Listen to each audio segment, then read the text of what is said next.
Hello, everyone. This is EJ Schultz, news editor at Ad Age, and welcome to our newest installment of our monthly look at purpose marketing hits and misses. Joining me is our regular guest, Thomas Kolster, who is the founder and creative director at Copenhagen-based Goodvertising agency, which advises companies and organizations on how to turn environmental, societal, and health risks into market opportunities. Welcome, Thomas.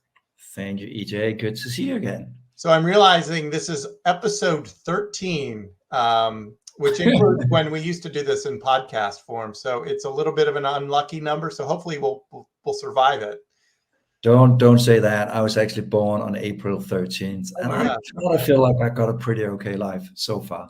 All right, let's knock on wood and keep going. And we'll start, as always, with our hits. Our first one comes from the nonprofit Rainforest Alliance, which puts a positive spin on the progress humans are making to solve the climate crisis by spotlighting individual acts such as composting uneaten food.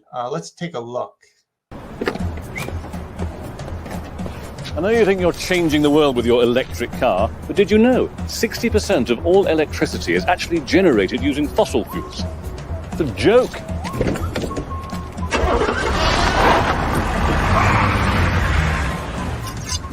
Real change won't come from you composting your bits and bobs. Not 100% recyclable. 5 to 7 gallons per flush. Mixed carbon. And those certification seals? Just a scam where they can charge 100 times more for a banana that's sustainably farmed, whatever that means.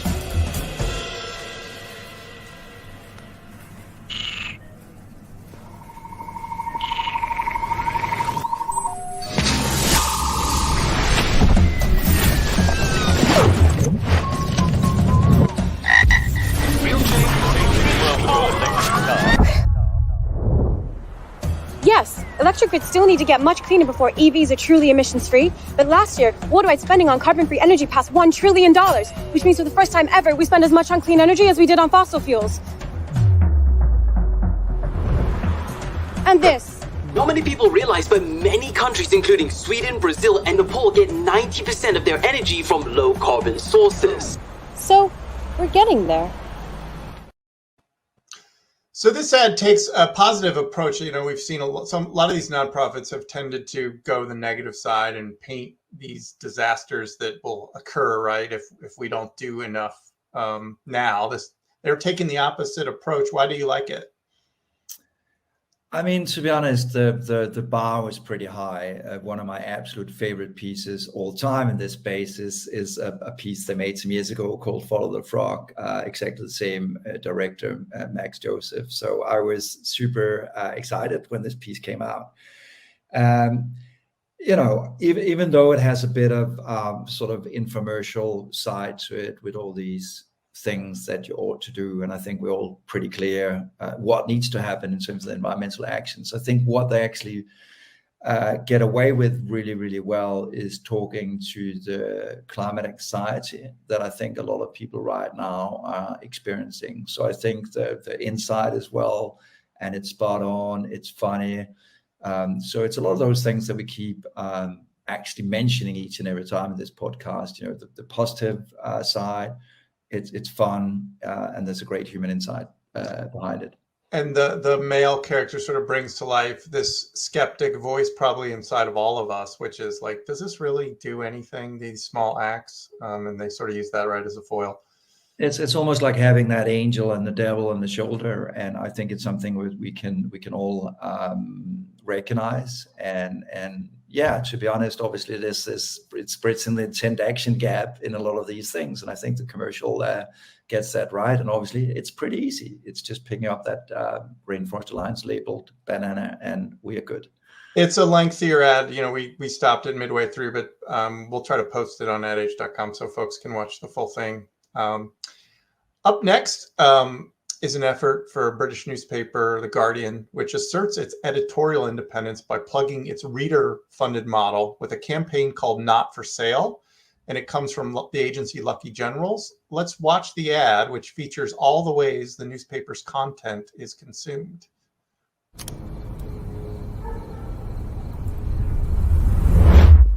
Opened.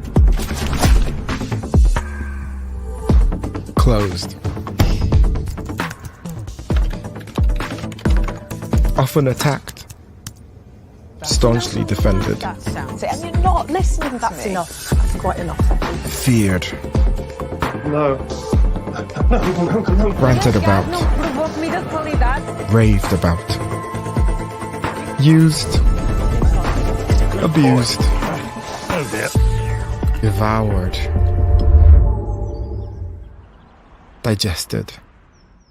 Shared. Shared. Shared. Taken to bed. Taken to heart. Taken to court. But thanks to reader funding,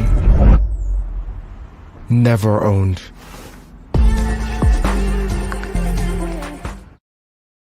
So some nice pithy copywriting there. I enjoyed the abused line with the dog. But I'm wondering, this comes as mainstream media is under attack and for multiple angles. Will this do much to move the needle for The Guardian, do you think?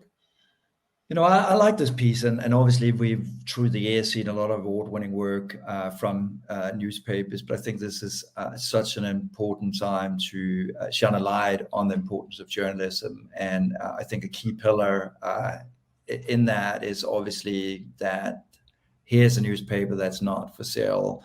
There's no sort of commercial interest behind it, and I think that's a story that comes across as very authentic and very honest.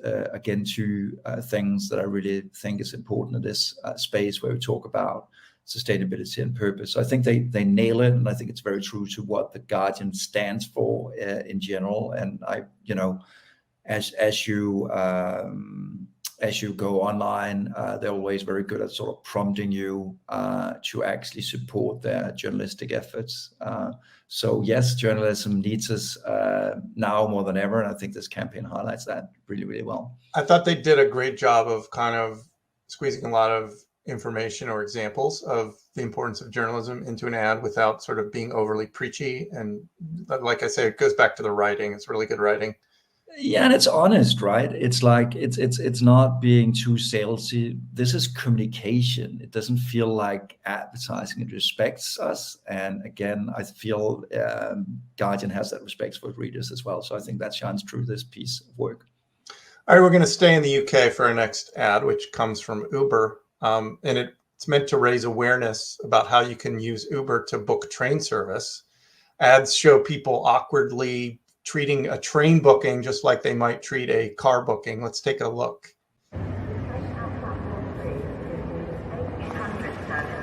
Hi, pick up for Mark going to Portsmouth? This is going to Portsmouth, yeah? You can drop me anywhere near the station. Well, I'll drop you at the station. Perfect. Just one more coming and then we're ready to go. All right. Hey. Ready? Trains, now on Uber. So I guess this ad fits our purpose category because it's somewhat promoting sustainable train transportation. But what did you like overall about the spot? I think there's a lot of things that I like about this. I mean, in a time where a lot of brands are doing a lot of virtue signaling and talking about what they do around climate, I think the Uber sort of succeeds normalizing this. And I would probably even see this as a second step in their efforts. One of the things they began doing in the UK was that they actually showed when you're ordering the Uber that you could take the tube, the underground instead, and the price of that. And I think now they've gone into the train space, and they're not sort of drumming the climate drum too hard. I think they take a sort of very insightful, clever approach. They don't need to tell us that the train is more environmentally friendly. We know that. So I think they get a lot of things right. It's convenient, it's easy, and in that way, I think Uber really connects with all of us, no matter our political beliefs. So I think they really do this very, very well. This is probably worth a separate conversation, but I'm sort of wondering what the reaction from Uber drivers is for them promoting this type of transportation, right? Because you could be taking money out of the pockets of the car drivers. Yeah, you know what? I think that there probably is always a lot of fears around that. I think the thing is, Uber is that alternative quite often when you're late for work or when it's more convenient. And I think it's actually not going to really, take away much business from them. Actually, quite the opposite. I think they'll actually right now both get cars, trains into the portfolio. So I think this is probably part of a wider strategy of Uber to obviously own moving you from A to Z, which is something we see with car companies as well at the moment. And of course, trains are much more normalized in Europe than they are here in the US, for better or worse. That is good. That is good contact. Yes, exactly. You do actually have the choice of going to Heathrow Airport by car and Uber or by train. Yes, that's very, very true. All right, moving on. A provocative ad we're going to look at here, I guess, to say the least. It comes from another British ad.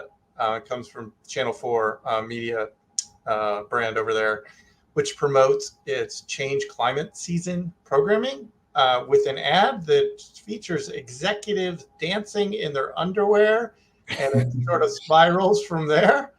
Let's watch this one and then talk about it.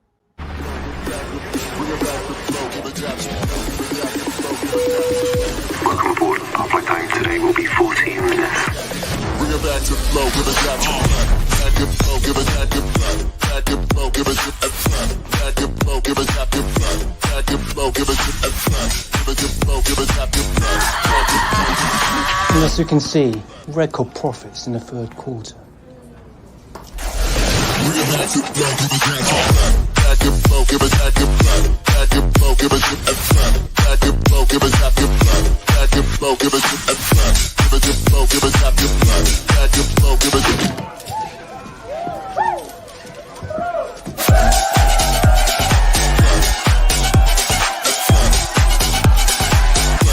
We're worried about our carbon footprint. But are those with power doing enough about their carbon skid mark? The Change Climate Season. Watch now on Channel 4. So I neglected to say we're in our misses category here. You didn't like this one, and can you tell me why? I mean, if they had featured Biden doing dance moves, I might have felt compelled to give it a hit.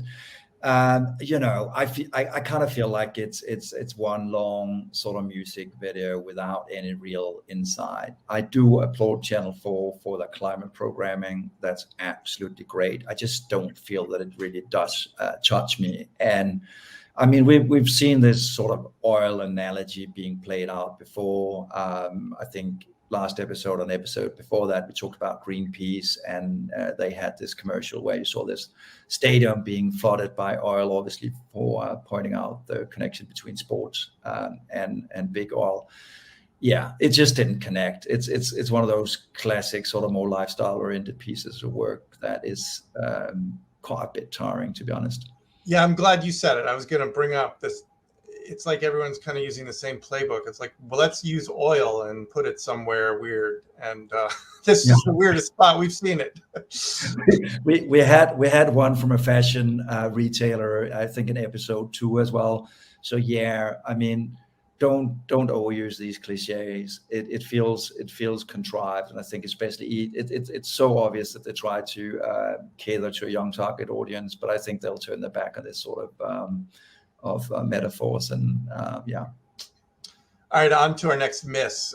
Comes from General Electric, which is in the process of splitting into 3 companies named GE Healthcare, GE Aerospace, and GE Vernova.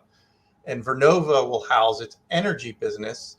And a new ad from BBDO called Beautiful Law promotes the aerospace and Vernova businesses by using a physics lesson. And let's watch.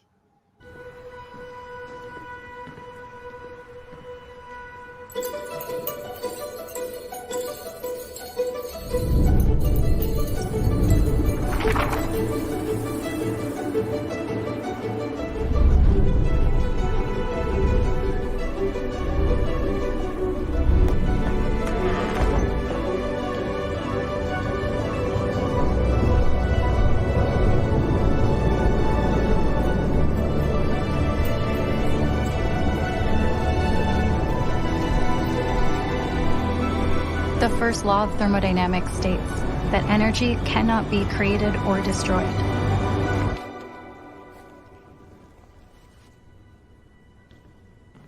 but it can be passed on to the next generation.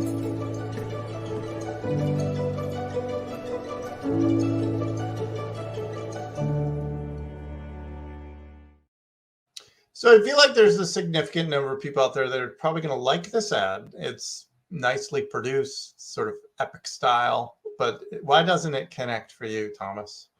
The first law of communication is don't do greenwashing. I think it's, it's cinematic, it's epic. The grass, the windmills, it's all these classic symbols of greenwashing. I mean, if you look at what GE Vernova is obviously doing, besides the sustainable or renewable energy business, obviously also have gas turbines.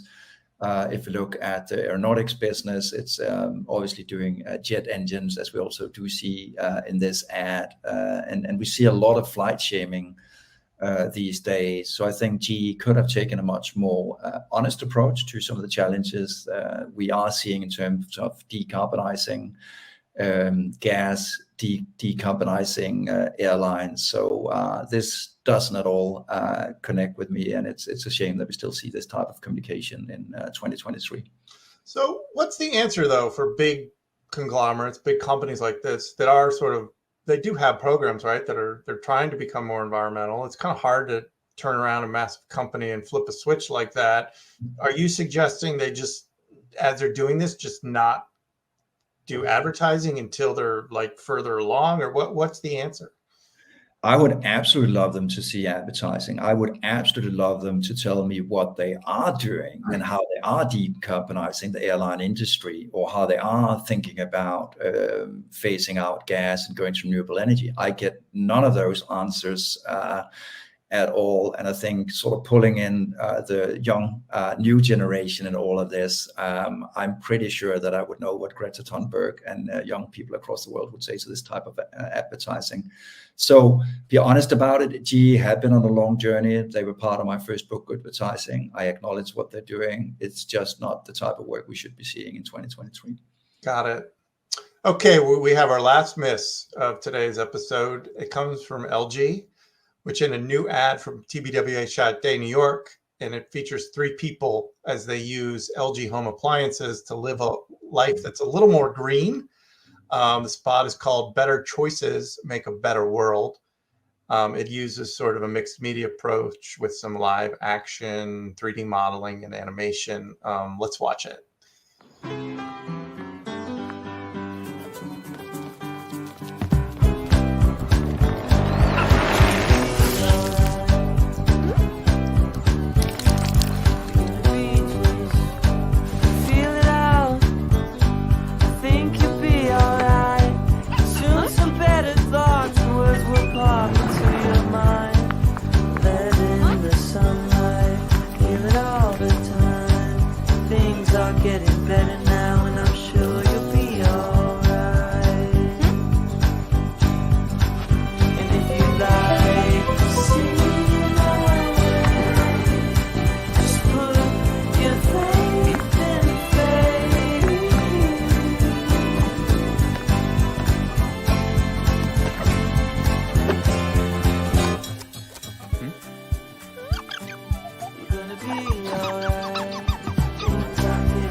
A couple quick thoughts before I turn it over to you. When I was originally watching this, it sort of the look and feel of it reminded me a lot of the Chipotle work, with the farmer.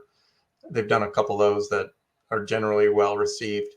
And then secondly, this ad is a similar theme to the first ad we looked at, in the sense of sort of promoting simple things you can do to fix the environment with a more positive spin. But this one doesn't click for you, Thomas. Can you explain why? I mean, as you mentioned, there's a lot of good stuff they're actually doing in this ad. First up, as you say, they take a positive approach. I think this is important in a world with a lot of doom and gloom communication, and where a lot of young people and are feeling climate anxiety. Secondly, this idea of not doing virtue signaling, I think, is something that they do well. So actually giving us and showcasing sustainable choices that we can do in our everyday, I think it's something that other brands should look towards. What they get wrong, though, is that I kind of feel that it's like a PSA for a 6-year-old. Some of those things that they ask us to do are already things that we know. It's kind of like my mom nagging me constantly to remember to put down that toilet seat. So I think that's my biggest beef with this, that they don't tell us something new, which is also a theme that we have explored in some of the other episodes. When you go on this journey of changing choices, tell us something new, something we didn't know, open our eyes, or make it very, very easy for us, as, for example, Uber does in their product, where they add trains to the portfolio of transport choices that you can take. So 2 things they get right: the positive things, giving us choices, but the tonality and the choices that they showcase becomes a little bit too banal. So probably like just in between hits and misses. Got it. Do you think, as you were explaining that, I was wondering, how Tide had that huge push on washing with cold water? Yeah. Do you consider that? I mean, it's slightly intuitive, but then not something people maybe think at the top of their mind, and that might be considered something that's a little bit more about sharing some new information. Just curious if an example of sharing new information that works that you've seen in the past.